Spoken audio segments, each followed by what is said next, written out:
Olá pessoal, tudo bem? No vídeo de hoje a gente vai falar sobre o transtorno de pânico, que talvez seja um dos mais falados, dos mais conhecidos e que gerem mais curiosidade para as pessoas dentre os transtornos de ansiedade.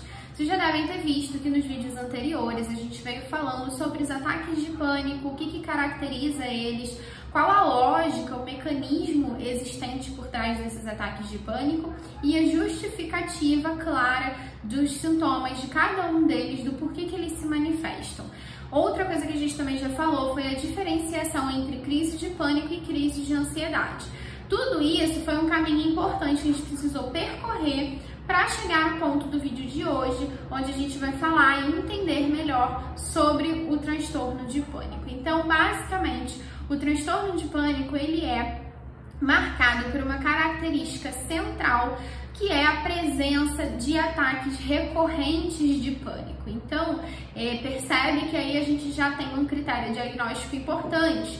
Um ataque de pânico isolado, eventual, ele não é suficiente para caracterizar um transtorno de pânico, ok? Então a gente precisa que esses ataques de pânico eles apareçam numa certa frequência, que eles sejam recorrentes, para que a gente comece a desconfiar de um transtorno de pânico. Então, só relembrando aquilo que a gente já vinha falando nos outros vídeos, os principais sintomas de um ataque de pânico são palpitação no peito, aquela sensação de taquicardia, que gera muitas vezes um outro sintoma, que é o desconforto torácico, aquele incômodo no peito, falta de ar, a sensação de asfixia, de sufocamento. Outros sintomas característicos também podem ser os tremores nos membros, pelo corpo, aquela sensação de formigamento ou de anestesia nas extremidades dos membros, ondas de calor ou de sensação de calafrio. Um outro sintoma característico que é a sudorese, então muitas vezes esses dois sintomas juntos acabam gerando aquela sensação de suor frio que muitas pessoas têm. Tem a presença ali de alguns desconfortos na parte gástrica e intestinal, então essa pessoa ela pode sentir enjoo, vontade de vomitar, dores estomacais ou então alterações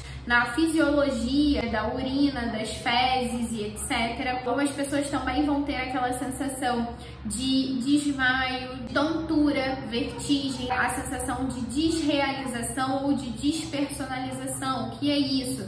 Na despersonalização, a pessoa tem aquela sensação de estar fora do próprio corpo, de estar fora do controle de si mesmo.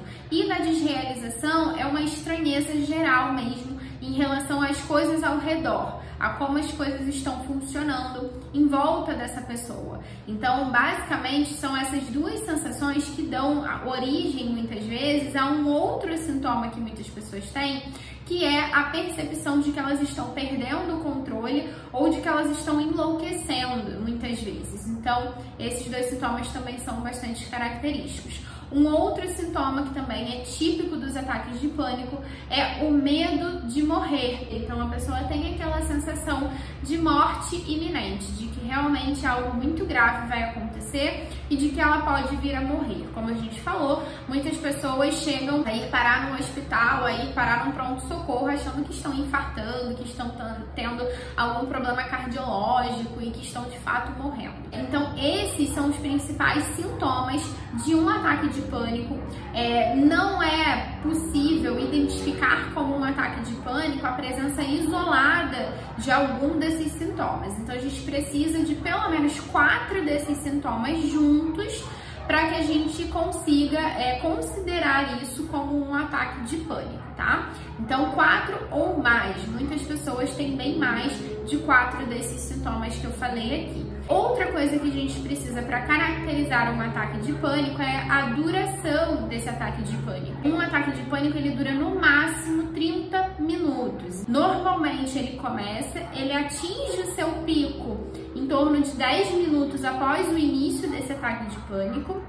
E ele começa após esses 10 minutos a decair.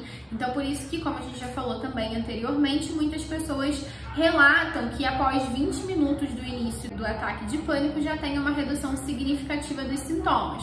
porque percebe que se ele atinge o seu pico em 10 minutos, 10 minutos depois ele começou ali realmente a decair significativamente. Mas no geral, a gente tem aí uma duração máxima de 30 minutos para um ataque de pânico. Outro critério diagnóstico que eu considero que talvez seja um dos mais importantes para o transtorno de pânico é que algum desses ataques de pânico gere no indivíduo uma preocupação persistente durante o período de pelo menos um mês de ter novos ataques de pânico. A preocupação de não só de ter novos ataques, como da consequência desses ataques. Então, de perder o controle, como a gente falou, de precisar de ajuda, de ter algum tipo de constrangimento. Algumas pessoas também vão começar, em decorrência desses pensamentos, a ter comportamentos desadaptativos frente a tudo isso que a gente já falou. Então, essa pessoa ela pode começar a tentar evitar se engajar em comportamentos que tenham por objetivo evitar que esses ataques de pânico aconteçam novamente. Então, esse é um outro critério diagnóstico que eu considero muito importante para a gente identificar que esse paciente ele está dentro de um transtorno de pânico. No geral, a gente vai precisar realmente de uma investigação clínica que, como todos os outros transtornos de ansiedade, passa por a gente identificar o nível de sofrimento, o nível de prejuízo que esses sintomas que a gente já falou estão causando, gerando na vida desse indivíduo e, mais do que isso, a intensidade, a frequência e tudo que a gente já falou. Então, é realmente um somatório, um conjunto de todos esses fatores, de todos esses sintomas que vai dar indícios pra gente, para que isso tudo venha caracterizar o que a gente conhece como transtorno de pânico.